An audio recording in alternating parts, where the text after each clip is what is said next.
সে আমাদের মনের ভয়। কবি, তুমি দাও না এই উত্তর। সেই ভুলটা তোমার মধ্যে, কিংবা আমার মধ্যে, কিংবা সকলের মধ্যে। তবে কি আমরাই চিরকালে? হ্যাঁ, ঠিক ধরেছ, আমরাই চিরকালে। তবে আর দেরি কেন? মহোৎসব, ওই যে চাঁদা এসে পড়েছে। বাহ বাহ, সকলেই আছে এখানে, ভালোই হয়েছে। এই বেলা চৌপদীগুলো শুনিয়ে দিই। না না, ভুলো নয়, কেবল একটা। আচ্ছা ভাই, একটাই। সূর্য এলো পূর্ব দ্বারে, সূর্য বাজে তার, রাত্রি বলে ব্যর্থ নহে এ মৃত্যু আমার। এত বলি পদপ্রান্তে করি নমস্কার, দীক্ষা ঝুলি স্বর্ণে ভরি গেল অন্ধকার। অর্থাৎ এর মানে হচ্ছে না, আর মানে বুঝবো না, কিছুতেই বুঝবো না। এই আমাদের প্রতিজ্ঞা। এমন মরিয়া হয়ে উঠলে কেন সবাই? বারে আর না আমাদের উৎসব। সন্ন্যাসী, তাহলে আমি চলি। না না, তোমাকে আমরা যেতেই দিচ্ছিলাম। আমাকে কিসে দরকার? তোমাকে আর তোমার দিদিগুলোকে এমন রঙে রাঙাবো, সাধ্য আছে কিনা বোঝার দায় হবে। তোমার মাথায় পরাবো নবমল্লবের মুকুট, তোমার গলায় পরাবো নবমল্লিকার মালা, তোমাকে রাঙিয়ে দেবো রঙে রঙে। ওরে রং নেই আর, সবাই তোমাকে ঢেলে দেবে আমাদের দলে। চল আমরা কিনে নিয়ে সারা চাদরটা। পৃথিবীতে আমরা ছাড়া কেউ তোমার আদর বুঝবে না। আসুন মহারাজ, আজ আমরাও মেতে উঠি এদের উৎসবে। আমি কি পারবো এই উৎসবে মেতে উঠতে? হ্যাঁ মহারাজ, আর আপনি যদি এর ভিতরে না থেকে বাইরে থাকেন, তাহলে এই কবিকে বিদায় করে এর শ্রুতিভূষণকে নিয়ে বৈরাগ্যবিধির চৌকিদি ব্যাখ্যায় মন দেবেন। তাহলে মহারাজের আর মুক্তির আশা নেই। স্বয়ং বিশ্বকবি মানবেন হার, আর ফাল্গুনের দক্ষিণ হাওয়া দক্ষিণা না পেয়ে বিদায় নেবে। আসুন মন্ত্রী, এসো হে স্রোতস্বিনীর দল।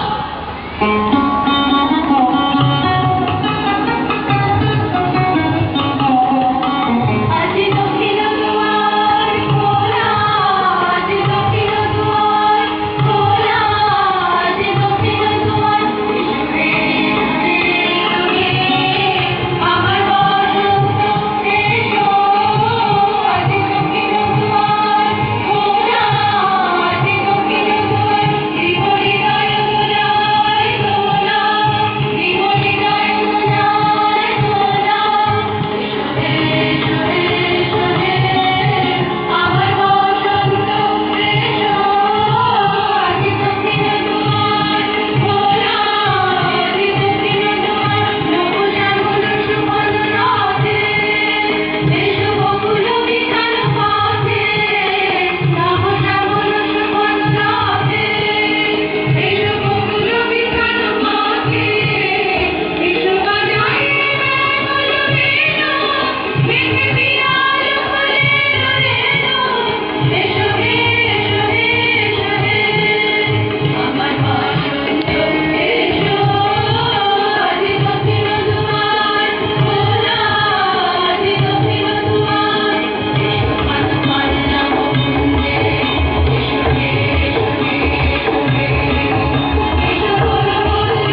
আপনাদের মনে যে সাত রঙ, সেই সাত রঙে সে আনন্দে আপনারা মেতে উঠুন।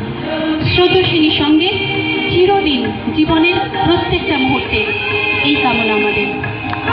নমস্কার।